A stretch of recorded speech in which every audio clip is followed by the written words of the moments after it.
Olá, povo de Deus, terça-feira, 16 de maio de 2023, sexta semana da Páscoa. Nossa reflexão de hoje é a partir de Atos 16, de 22 a 34 e João 16, de 5 a 11. Naqueles dias, a multidão dos filipenses levantou-se contra Paulo e Silas. E os magistrados, depois de lhes rasgarem as vestes, mandaram açoitar os dois com varas. Depois de açoitá-los bastante, lançaram-nos na prisão, ordenando ao carcereiro que os guardasse com toda a segurança. Ao receber esta ordem, o carcereiro levou-os para o fundo da prisão e prendeu os pés deles no tronco. À meia-noite, Paulo e Silas estavam rezando e cantando hinos a Deus. Os outros prisioneiros os escutavam. De repente houve um terremoto tão violento que sacudiu os alicerces da prisão. Todas as portas se abriram e as correntes de todos se soltaram. O carcereiro acordou e viu as portas da prisão abertas. Pensando que os prisioneiros tivessem fugido, puxou da espada e estava para suicidar-se. Mas Paulo gritou com voz forte: "Não te faças mal algum. Nós estamos todos aqui." Então o carcereiro pediu tochas, correu para dentro e, tremendo, caiu aos pés de Paulo e Silas. Conduzindo-os para fora, perguntou: "Senhores, que devo fazer para ser salvo?" Paulo e Silas responderam: "Crê no Senhor Jesus e sereis salvos, tu e todos os de tua família." Então Paulo e Silas anunciaram a palavra do Senhor ao carcereiro e a todos os da sua família. Na mesma hora da noite, o carcereiro levou-os consigo para lavar as feridas causadas pelos açoites. E imediatamente foi batizado junto com todos os seus familiares. Depois fez Paulo e Silas subirem até sua casa, preparando-lhes um jantar.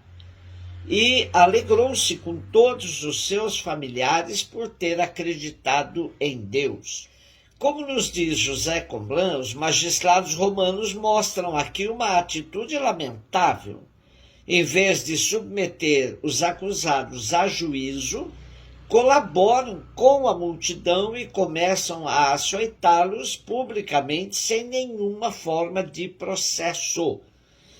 Onde ficou a famosa equidade romana, que os romanos se jactavam de ser o povo que respeitava a igualdade dos seus cidadãos? Como sempre, o direito protege somente os poderosos. Os fracos estão entregues a todo tipo de arbitrariedades.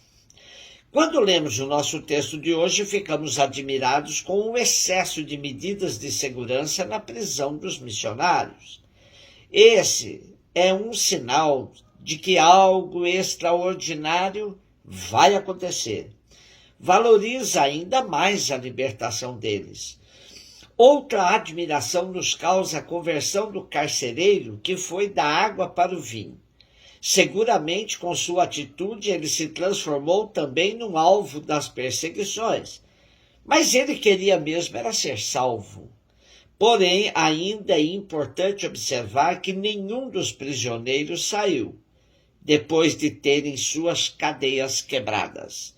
Isso mostra que o acento não está tanto na libertação deles, mas muito mais no poder de Deus que os liberta. A iniciação cristã do carcereiro foi também algo admirável pela rapidez em que se deu. Logo se converte, ouve a palavra de Deus anunciada pelos apóstolos e se convence, a tal ponto que pôde ser batizado. Todo esse processo culmina com uma grande festa, um jantar onde a alegria é plena e profunda. A comunidade de mesa, tão vigiada e fiscalizada pelos judeus, não é problema para Paulo. O relato da conversão do carcereiro se torna paradigma das demais conversões provocadas pelo anúncio do querigma. João 16, 5-11. Disse Jesus aos seus discípulos: agora parto para aquele que me enviou, e nenhum de vós me pergunta: para onde vais? Mas, porque vos disse isto, a tristeza encheu os vossos corações. No entanto, eu vos digo a verdade. É bom para vós que eu parta. Se eu não for, não virá até vós o defensor, o Paráclito. Mas se eu me for, eu vou-lo mandarei. E quando vier, ele demonstrará ao mundo em que consistem o pecado, a justiça e o julgamento. O pecado porque não acreditaram em mim, a justiça porque vou para o Pai, de modo que não mais me vereis. E o julgamento porque o chefe deste mundo já está condenado. Jesus continua preparando os seus discípulos para a sua despedida. A reação deles é profundamente compreensível. Já não perguntam mais nada e se entregam à tristeza. Até onde eles conseguem entender as palavras de Cristo, não é suficiente para manter calmos seus corações. Jesus sabe disso perfeitamente. Então, Jesus quer convencê-los que é bom que ele vá. Se ele não saísse do mundo, o Espírito não nos poderia ensinar o sentido da obra dele, levada a termo na morte, por amor. Só quando, por causa dessa obra, ele estiver na glória do Pai, poderá enviar o Paráclito, o defensor. E, quando vier, ele se transformará de defensor dos fiéis em acusador do mundo. Mostrará em que consiste o pecado, em não terem acreditado em Jesus.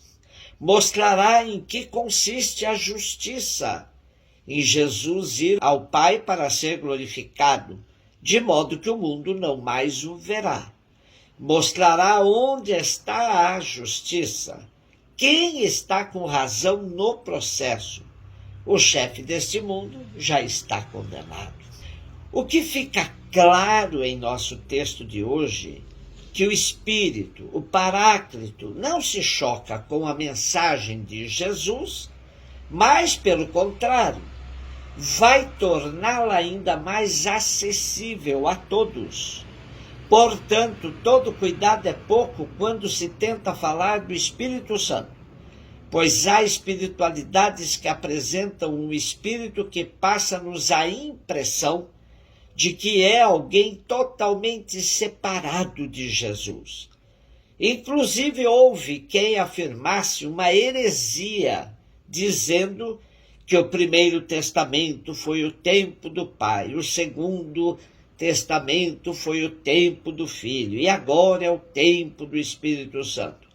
Isso é falso e contrário à doutrina da Santíssima Trindade, que afirma que as três pessoas sempre estiveram juntas e unidas. Portanto, quando invocamos o Espírito Santo, sabemos que ele vem acompanhado do Pai e do Filho, pois é ele que nos esclarece o que Jesus disse: eu e o Pai somos um. Um beijo no seu coração.